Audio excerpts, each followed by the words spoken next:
सर्वप्रथम आज़ाद समाज पार्टी उत्तर प्रदेश के जो पंचायत चुनाव का रिजल्ट, उस रिजल्ट के लिए भीम आर्मी भारत एकता मिशन के एक कार्यकर्ता को, एक पदाधिकारी को, आज़ाद समाज पार्टी के एक कार्यकर्ता पदाधिकारी को, मिशन 78 अशोक सिद्धार्थ जी के नेतृत्व में जो हमारी एक और विंग है उसके जो कार्यकर्ता पदाधिकारी, हमारी महिला मोर्चा के जो कार्यकर्ता पदाधिकारी हैं, हमारे जो यूथ मोर्चा के पदाधिकारी कार्यकर्ता हैं, हमारे जो एडवोकेट सेल के जो पदाधिकारी कार्यकर्ता हैं, मैं आप सबका धन्यवाद आभार प्रकट करता हूं कि आप सब लोगों के संघर्ष से ये सब चीज़ें संभव हो पाई। मैं जानकारी के लिए बस थोड़ा सा कार्य आगे बढ़ा दूं। हम उत्तर प्रदेश में अलीगढ़ में जीते हैं, हम आजमगढ़ में जीते हैं। आजमगढ़ तो बहुजन मूवमेंट क्रांति दे रहा है। हम अम्बेडकर नगर में जीते हैं, हम बिजनौर में जीते हैं, हम बलरामपुर में जीते हैं, हम बस्ती में जीते हैं, हम इटावा में जीते हैं, हम फतेहपुर में जीते हैं, हम गोंडा में जीते हैं, हम गोरखपुर में जीते हैं, हम जौनपुर में जीते हैं, हम कौशाम्बी जिला कौशाम्बी में जीते हैं, और उत्तर प्रदेश की लखनऊ की राजधानी जो है लखनऊ, वहाँ जीते हैं। हम जिला मुजफ्फरनगर में जीते हैं, हम जिला रायबरेली में जीते हैं, सुल्तानपुर में जीते हैं, हम जिला सहारनपुर में जीते हैं और जिला उन्नाव में जीते हैं। और जिन जिलों में नहीं जीते वहाँ भी हमने जिन सीटों पे हम लड़े हमने अपनी आमद दर्ज कराई है। हमने साबित किया है कि जनता का समर्थन हमारे पास, और क्योंकि मैं सब जगह नहीं गया चुनाव के बीच में, तो जहाँ जीते हैं बाहर उनके लिए मैं वहाँ के कार्यकर्ता पदाधिकारियों का धन्यवाद करता हूँ कि उनकी मेहनत, उनके संघर्ष, जो भीम आर्मी ने परिवर्तन का आंदोलन चला उसकी बदौलत हम लोग जीते हैं। जो एनर्जी, जो ऊर्जा आपने समाज में दी, समाज की लड़ाई लड़ी, समाज को सही रास्ता दिखाया, उसकी वजह से जीते हैं। तो मैं दोबारा आपका धन्यवाद करता हूं। लेकिन इस अवसर पे जो मैं कहना चाहता हूं वो बहुत महत्वपूर्ण है। जहां हम नहीं भी जीते हैं वहां भी कार्यकर्ताओं को निराश होने की जरूरत नहीं। ये चुनाव, वहां कुछ कमी खामियां रही होंगी, उनको दूर करके फिर हमें दोबारा से आगे बढ़ना है। तो उस पर हार जीत पे परेशान होने की जरूरत नहीं है। लेकिन जो सबसे महत्वपूर्ण है वो ये है कि आज़ाद समाज पार्टी वंचित वर्ग की वो पार्टी है जो संसाधनविहीन है, जिन पे अपने ऑफिस भी नहीं है अभी पूर्ण रूप से जिलों में, जिनके पास अभी कोई एमपी एमएलए भी नहीं है, जिनके पास लड़ने के लिए सिर्फ और सिर्फ जो है क्रांतिकारी आंदोलनकारी बहुजन समाज के साथी, जो परिवर्तन की लड़ाई लड़ रहे हैं उत्तर प्रदेश के अंदर। और जब मैं उत्तर प्रदेश से बाहर भी जाता था तो मैं उनसे कहता था इस बात को कि भाई उत्तर प्रदेश में तो हमने समाज को इस रूप से तैयार कर दिया है कि जब चुनाव आएगा तो वो ये साबित कर देगा कि आज़ाद समाज पार्टी एक बड़ी ताकत बनेगी। तो मैं तो धन्यवाद आभार करता हूं सभी कार्यकर्ता पदाधिकारियों का कि आपकी मेहनत, आपकी लगन, आपकी ईमानदारी, आपके संघर्ष के बदौलत आज़ाद समाज पार्टी ने पंचायत चुनाव में, चाहे जिला पंचायत हो, चाहे ग्राम प्रधान हो, चाहे क्षेत्र पंचायत का जो रिजल्ट हो, उसमें जो है एक महत्वपूर्ण भूमिका जो है अदा की है। और अपनी जीत का जो है सहरा, वो ये पूरे जीत का सहरा मैं कार्यकर्ताओं के नाम समर्पित करता हूँ। ये जीत की जो को मैं मान्यवर काशीराम साहब के नाम समर्पित करता हूँ, क्योंकि हम बहुजन मूवमेंट चला रहे हैं। हम बहुजन हिताय बहुजन सुखाय को मानने वाले लोग, जिन्होंने 85% बहुजन समाज के लोगों के साथ अपना आंदोलन शुरू किया, वो इसी के भरोसे से आगे बढ़े। और मान्यवर काशीराम साहब का जो आंदोलन था वो इसी के भरोसे आगे बढ़ा। लेकिन जब उसकी रीति नीति बदली, उसके सिद्धांत बदले, उनका एजेंडा बदला, तभी वो आंदोलन पीछे हटा। तो अगर हम आज आगे बढ़े हैं तो इसका एकमात्र कारण है कि हमारा जो नारा है वो बहुजन हिताय बहुजन सुखाय का है। मैं आपका धन्यवाद देता हूँ इस प्रदेश के वंचित समाज के लोगों का, जिन्होंने आगे बढ़ के इस आंदोलन को इस प्रदेश के दलित, पिछड़े, आदिवासी, अल्पसंख्यक, मुस्लिम साथियों का मैं धन्यवाद देता हूं जिन्होंने आज़ाद समाज पार्टी को समर्थन दिया। और मैं अब जीते हुए प्रत्याशियों को भी कहना चाहता हूं कि जिन लोगों ने आपको वोट दिया उनकी जिम्मेदारी बनती है कि भाई वो हारे या जीते हैं, वो चाहे जीते प्रत्याशी हारे प्रत्याशी, जनता के लिए हित में काम करना, उनकी लड़ाई लड़ना, उनके दुख सुख में खड़े होना, उनकी ज़रूरतों को जो सरकार की योजना उन तक पहुंचाना, उनके हक अधिकार की सुरक्षा करना, ये आपकी जिम्मेदारी है। उन्होंने आपको अपना वोट दिया है। वोट जो है ना बहुत बड़ा अधिकार है। तो हमें ये साबित करना था कि हम भीड़ नहीं है। इस चैलेंज को आपने स्वीकार किया, मैं धन्यवाद करता हूँ सब लोगों का। और मैं ये इस चुनाव में हमने कुछ सीखा भी है। हम सब लोगों ने सीखा है कि भाई संगठन बहुत महत्वपूर्ण है। तो अब मैं कार्यकर्ताओं से कहना चाहता हूं कि निराश होने की जरूरत नहीं है, बस मजबूत संगठन का निर्माण कीजिए। और हमने गरीब लोगों को टिकट दिया और गरीब लोगों को हमने जिला पंचायत का जो सदन है, बोर्ड है, उसमें भेजने का काम किया। तो ये भी साबित हो जाता है कि अगर आप संगठन तैयार कर लेते हैं तो आज़ाद समाज पार्टी से आने वाले कल में वंचित वर्ग के वो लोग, गरीब लोग, जो आर्थिक रूप से कमजोर भी है, वो भी आगे बढ़ सकते हैं। आज़ाद समाज पार्टी एक ऐसा प्लेटफार्म है जो शोषितों को जुबान देगा, जो शोषितों को जो है आगे बढ़ने का रास्ता देगा, जो शोषितों को की लड़ाई को आगे बढ़ाएगा। तो इस बीच में मैंने कई जगह ये भी देखा कि कहीं पे परिणाम अच्छे रहे तो वहां के कार्यकर्ताओं को और ज़्यादा मजबूती से काम करना है कि और अच्छे परिणाम लाना है। जहाँ के परिणाम कमज़ोर रहे वहाँ के कार्यकर्ताओं को भी और मेहनत से काम करना है। और मगर इस सिद्धांत के साथ कि ज़्यादा कुछ मिल जाए तो ज़्यादा खुश नहीं होते और बहुत कम मिल जाए तो निराश नहीं होते। इस बात को याद रखते हुए, क्योंकि ये लड़ाई हमारी जो है ना सत्ता के साथ व्यवस्था परिवर्तन की लड़ाई है, इसलिए मैं आपसे कहना चाहता हूँ कि जहाँ अच्छा रिजल्ट नहीं आया है उन लोगों को भी और ज़्यादा मेहनत करने की ज़रूरत है, दूसरे साथ सीख लेके निराशा छोड़ते हुए, क्योंकि यहाँ हर एक दिन एक नया चैलेंज, वो चैलेंज स्वीकार करना है और उसको पूरा करना है। लेकिन मैंने ये भी देखा कि भारतीय जनता पार्टी के लोगों ने जिस तरह से वोट के रिजल्ट में जनादेश में धांधलीबाजी की, ये भी मैंने बड़े पैमाने पे देखा। और कई जगह पे तो मैं भीम आर्मी की टीम को सल्यूट करता हूँ, आज़ाद समाज पार्टी की टीम को सल्यूट करता हूँ कि उन्होंने जो प्रत्याशी हमारे जीत गए थे उनको हराने का प्रयास किया। तो हमारे कार्यकर्ताओं ने वहाँ लड़ाई लड़ी, जैसे बड़ी लड़ाई हमारे कार्यकर्ताओं ने लड़ी अंबेडकर नगर में, और एक बड़ी लड़ाई हमारे कार्यकर्ताओं ने लड़ी प्रदेश की राजधानी लखनऊ में। तो मैं वहाँ की टीमों का भी धन्यवाद करता हूँ। मैं मगर प्रदेशवासियों को ये कहना चाहता हूँ कि जो लोग आपके द्वारा दी गई वोट की सुरक्षा नहीं कर रहे हैं, धांधलेबाजी की बात तो बहुत जगह कर रहे हैं लोग, लेकिन जो आपके दी गई वोट की सुरक्षा भी नहीं कर पा रहे हैं, वो आपकी सुरक्षा कैसे करेंगे, आपकी रक्षा कैसे करेंगे, ये आपको सोचना चाहिए। अभी मैं ये भी आज स्पष्ट कर देना चाहता हूँ कि बहुत सारी जगह पर अन्य पार्टियों के लोग बहुत बड़े पैमाने पर जीते, जहाँ हमारे जीते वहाँ तो हम अध्यक्ष बनाने के लिए लड़ेंगे। लेकिन आप ये भी देखना कि जहां भारतीय जनता पार्टी से भी ज़्यादा सीटें जहां दूसरी पार्टियों की हैं, वो लोग कितने अध्यक्ष बना पाते हैं, ये भी आप देखना। क्या आपके द्वारा दी गई वोट का वो सदुपयोग कर पाते हैं, या भाजपा से डर के जो है वहां जिला पंचायत अध्यक्ष नहीं बना पाते, ये भी जो है अब आपके सामने आ जाएगा। जिन लोगों को आपने वोट दी है, मैं बहुजन समाज के लोग कहना चाहता हूँ, उनको देखना कि वो आपके लिए आपके द्वारा दी गई वोट का सदुपयोग कर पाके अपना अध्यक्ष बना पाएंगे, या ज़्यादा संख्या जीतने के बाद भी वहाँ भारतीय जनता पार्टी के लोग सत्ता का दुरुपयोग करके बना लेंगे और ये लोग चुपचाप देखते रह जाएंगे। तो ये एक बड़ा सवाल आप लोगों के बीच में रहेगा। मगर मैं कार्यकर्ताओं के लिए तो ये कहना चाहता हूँ कि मुझे आदत है, और हमारे कार्यकर्ता ने भी उस आदत को एक्सेप्ट कर लिया है कि लोग उनको चैलेंज देते हैं और उस चैलेंज को स्वीकार करते हैं। तो ये तो एक अच्छी आदत है। और मैं तो कहता हूँ कि हमारे कार्यकर्ताओं को आप अब 2022 का चैलेंज दीजिए कि भाई पहले आपने चैलेंज दिया था कि भाई आपने ग्राम प्रधान जिता के दिखाओ, तो उन्होंने तो अपना जिला पंचायत भी जिता दिया। तो अब मैं चाहता हूं कि क्योंकि हमारा बहुजन समाज जो सोया हुआ समाज है, तो मैं अपने आलोचक साथियों से कहना चाहता हूं, पहले तो मैं उनका धन्यवाद करता हूं। वो कहते हैं ना कि निंदक नीरे राखिए, तो मैं तो उनका साधुवाद करता हूं कि वो आलोचना करते रहते, तो हमारे कार्यकर्ताओं में जोश आता रहता, जुनून आता रहता है। जोश जुनून का तो लड़ाई है, एटीट्यूड की तो लड़ाई, स्वाभिमान की। तो मैं ये कहता हूं कि वो हमारे कार्यकर्ताओं को और जो हैं ज़्यादा आलोचना करें, उनको कहें कि भाई आप विधायक नहीं जिता सकते, तो वो विधायक जिता कर भी साबित करें 2022 में।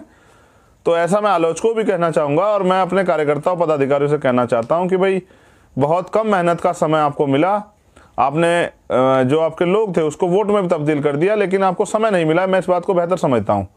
और फिर पहली बार उत्तर प्रदेश में ये हुआ कि धारा 144 में चुनाव हो रहा था पंचायत का, और जो स्थापित पार्टियां हैं उनको नकारते हुए सैकड़ों जगह पे आजाद समाज पार्टी के कार्यकर्ता जो पंचायत चुनाव में जो प्रत्याशी थे वो दूसरे नंबर पर रहे। ये भी एक बहुत बड़ी उपलब्धि।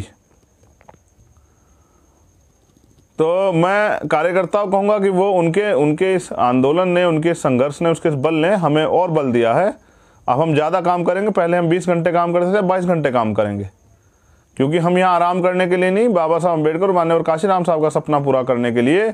जैसे मैं आपसे पहले भी कहता हूँ कि जब आप एक गज जमीन किसी की लेना चाहेंगे, जो वो जमीन भले ही आपकी और किसने कब्जा ली, उसको लेना चाहेंगे तो आपको वहाँ झगड़े होंगे, मुकदमे होंगे, आपका कत्ल भी हो सकता है, आपको तमाम तरह की परेशानियां भी हो सकती है। तो आपकी छीनी हुई राज सत्ता जो इन मनवादियों ने छीन ली, अगर आप उनको लेने जाओगे तो उसके लिए तो आपको बहुत तरह की तमाम तरह की परेशानियां उठानी पड़ेंगी।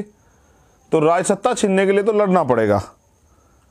लेकिन मैं ये भी समझता हूं कि ये चैलेंज अगर हमारे कार्यकर्ता स्वीकार कर लें, जो आलोचक साथी हमारे देते हैं उनका आभार तथागत उन पे उनके ऊपर अपने अनुकंपा बना के रखें, उनको स्वस्थ और दीर्घायु रखें कि वो आलोचना करते रहें, और हमारे कार्यकर्ता पदाधिकारी इसको अपना चैलेंज बना के जो है इस पर काम करते रहें।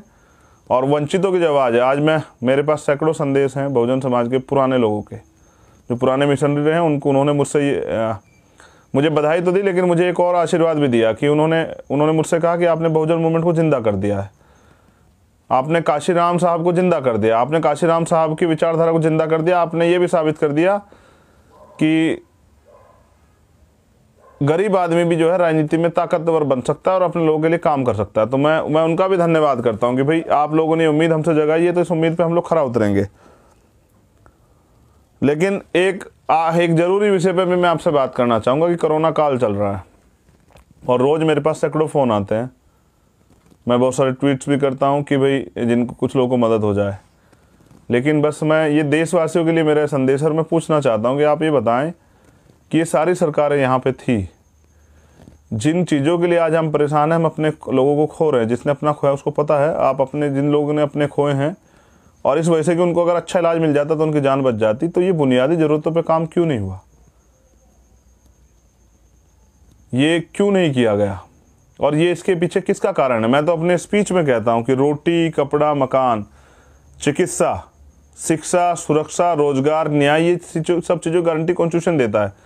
लेकिन ये इतनी सरकारें यहाँ रही, इन्होंने क्यों नहीं दिया? आज अस्पताल में बेड नहीं है तो आपका पेशेंट मर जाएगा, ऑक्सीजन नहीं है तो मर जाएगा, वेंटिलेटर नहीं मिलेगा तो मर जाएगा, आईसीयू बेड नहीं मिलेगा तो मर जाएगा, वैक्सीन नहीं मिलेगी तो आप परेशान हैं, लॉकडाउन लग जाएगा तो भूख से मर जाएगा। प्राइवेट कर्मचारियों के क्या हालात हैं, सरकारी कर्मचारियों के क्या हालात हैं, आम आदमी क्या हालात हैं, बच्चों का भविष्य पढ़ नहीं पा रहे क्या हालात हैं। मैं इसलिए आपसे कहता था कि आपको भारत के लोग ही तो मुझे वास्तविकता में हंसते हुए कहना पड़ेगा कि यहाँ ये भारत के लोग स्वाभिमानी लोग तो हैं, लेकिन इमोशनल लोग भी हैं, इसलिए इनको राजनीतिक दल बेवकूफ़ बनाते हैं।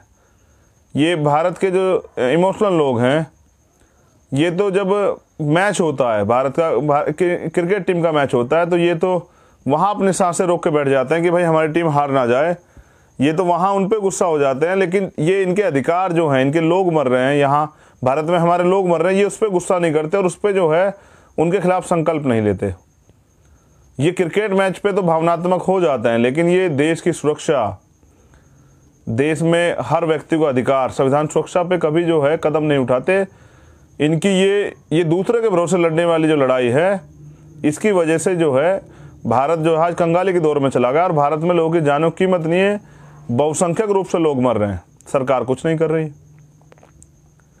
मैं ये भी आपको बता देना चाहता हूं कि दूध की रखवाली कभी बिल्ली नहीं करती है और कभी जो है शेर बकरी की रखवाली नहीं करता है। आपको अपनी लड़ाई खुद लड़नी पड़ेगी और आपको जो है अपनी रखवाली के लिए अपने लोग तैयार करने पड़ेंगे, उनको भेजना पड़ेगा। जिनके भरोसे आप लड़ रहे हैं, अगर वो इतने हितैषी होते तो ऐसे बुरे समय में आपके बीच निकल के आते। आपको वो पैसे वाली राजनीति और उन लोगों को जो आपके चुनाव के बाद आपके बीच नहीं आते, उनको नकारना पड़ेगा।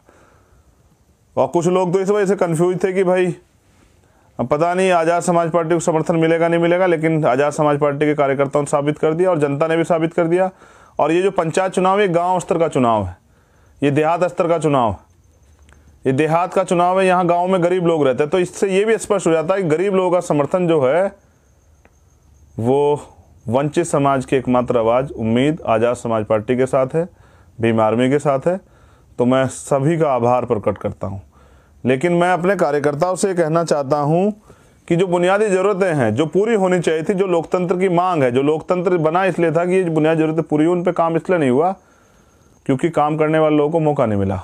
मगर मैं अपने कार्यकर्ताओं को कहना चाहता हूँ, अपने नेताओं को, कि संकल्प लेके, मानवर काशीराम साहब कहते थे तमन्ना अगर सच्ची हो तो रास्ते हजार होते हैं, तमन्ना अगर झूठी हो तो बहाने हजार होते हैं। बाबा साहब ने आपको वोट का अधिकार दिया है, बाबा साहब ने आपको स्वाभिमान से जीने के लिए अधिकार दिए, आपको आर्थिक रूप संपन्न होने के लिए अधिकार दिए, आपको लड़ने की ताकत दी है, आपकी सुरक्षा के लिए संविधान दिया है। लेकिन इनकी सुरक्षा कौन करेगा, इन अधिकारों की? इसके लिए भी आपको चैलेंज स्वीकार करना पड़ेगा।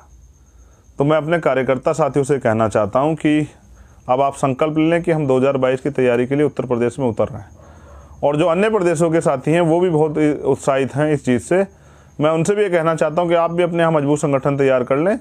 जन समर्थन जो है, गरीब जनता का समर्थन आपके पास है, 90% वंचित वर्ग के लोग आपके साथ खड़े हैं। कल से बधाइयों के बधाई संदेशों की भरमार लगी हुई है। लेकिन मुझे मेरे मन में भी कुछ सपने हैं वंचित वर्ग के दुख पीड़ा को समाप्त करने के, बाबा साहब डॉक्टर भीमराव अंबेडकर जी के सपने को पूरा करने का। शहीद आजम सरदार भगत सिंह, सरदार उधम सिंह, सरदार करतार सिंह सराभा और जो अन्य हमारे शहीद हुए हैं, 2 अप्रैल के जो शहीद, बहुजन मूवमेंट के जो शहीद, बहुजन मूवमेंट के जो पिलर लोग हैं, समर्थक लोग हैं, मैं उनके सपनों की परवाह करता हूँ। मैं बाबा साहब अम्बेडकर और माननीय काशीराम साहब के सपनों की परवाह करता हूँ। मैं ज्योतिबा फूले, मैं राष्ट्रपिता ज्योतिबा फूले, पेरियर साहब, बाबा जगदेव प्रसाद कुशवाहा, जननायक कर्पूरी ठाकुर के भी सपनों की परवाह करता हूँ। मैं माँ अवंतिका बाई लोधी, वीरांगना झलकारी भाई और मेरी तो माँ दुल्लई, वो महानायिका जिन्होंने अन्याय अत्याचार करने वालों को सबक सिखाया। मैं वीरांगना फूलन देवी को भी नमन करता हूँ। और मैं नमन करता हूँ आज हमारे बहुत ही एक के साथ अब एक और साथी हमारे जिनको नमन मैं करता हूँ, मेरे बड़े भाई चौधरी अजीत सिंह जी, वो किसानों के मसीहा, किसानों के नेता, गरीबों के नेता आज हमारे बीच नहीं रहे, मैं उनको भी नमन करता हूँ। लेकिन इस देश को खोखला होने से बचाइए, ये भ्रष्टाचार को स्थापित करने वाले राजनेताओं से इस देश को बचाइए। लोकतंत्र को, वास्तविक लोकतंत्र को जिंदा करने के लिए, संविधान को पूर्ण रूप से लागू कराने के लिए मैं कार्यकर्ताओं से कहना चाहता हूँ कि उत्साहित होकर घर ना बैठे, निराश होकर घर ना बैठे, आए मैदान में उतरे और साबित करें कि आज़ाद समाज पार्टी बाबा साहब अम्बेडकर और मान्यवर काशीराम साहब के सपने को पूरा करने के बिना चैन से नहीं बैठेंगे हम लोग, और इस देश में बहुजन राज स्थापित करेंगे। मान्यवर काशीराम साहब कहते जो बहुजन की बात करेगा वो दिल्ली पर राज करेगा। इस संकल्प को, इस नारे को अपने जीवन में जो है आत्मसात कीजिए कि वोट हमारा, राज तुम्हारा, नहीं चलेगा, नहीं चलेगा। और शुरुआत हो चुकी है, अब आगाज हो चुका है। अब परिणाम क्या होगा 2022 का, ये तो आपकी मेहनत, आपकी लगन तय करेगी। लेकिन ये तो सत्य है कि आज़ाद समाज पार्टी अब मैदान में। जय भीम, जय भारत, जय संविधान, जय लोकतंत्र, जय विज्ञान, जय जवान, जय किसान। भीम आर्मी जिंदाबाद, आज़ाद समाज पार्टी जिंदाबाद। भीम आर्मी और आज़ाद समाज के कार्यकर्ताओं को मेरा साधुवाद, आभार कि आपने साबित किया। जो लोग ये कहते थे कि हम वेस्ट की पार्टी है, उनके भी मुंह पे जोरदार तमाचा है कि पूरे उत्तर प्रदेश के सभी जिलों में, जिस जिलों में हम लोग चुनाव लड़े, बिना संसाधनों के होते हुए, एक तरफ पैसे वाले लोग थे, एक तरफ गरीब लोग, और हमने वहाँ साबित किया कि हम मैदान में।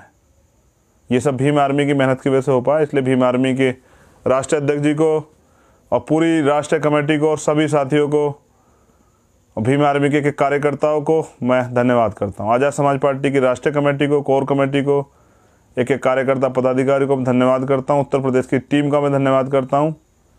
जय भीम। और उत्तर प्रदेश की महान जनता का भी धन्यवाद करता हूँ कि आपने जो विश्वास हम पे दिखाया है। विश्वास कीजिए, रास्ते कठिन, समस्याएं बहुत, लेकिन जीतेंगे ज़रूर। आपके सपनों को पूरा ज़रूर करेंगे। और मैं जैसा कहता हूँ कि मैं अकेला ही चलाता मंजिले जानिब, लोग मिलते गए कारवा बनता गया। अब एक तरफ पैसे वाले लोग और एक तरफ मूवमेंट के लोग, बहुजन मूवमेंट के सच्चे और ईमानदार लोग। मैं उत्तर प्रदेश की जनता से भी कहता हूं कि आज़ाद समाज पार्टी का साथ दें। और जो लोग घर निराश होकर बैठ गए थे, माननीय काशीराम साहब के साथी और उनके चेले, उनके मिशन मूवमेंट में सहयोगी, उनसे भी मैं निवेदन करूंगा कि आइए, मैं आपका स्वागत करता हूं। आइए, एक नया कल लिखते हैं, एक नया इतिहास लिखते हैं। वंचित और शोषितों को उनके अधिकार दिलाने के लिए, न्याय दिलाने के लिए, भारत में बाबा साहब अम्बेडकर, माननीय काशीराम साहब के सपनों पूरा करने के लिए आज़ाद समाज पार्टी का साथ है। जय भीम, जय भारत। मैं इसके साथ एक अंतिम लाइन में अपनी महिला नेत्रियों का भी आभार प्रकट करता हूं कि उन्होंने बहुत मेहनत की। बहुत बहुत धन्यवाद। Subscribe to my channel and also press this bell icon so you never miss any new updates, cause whenever we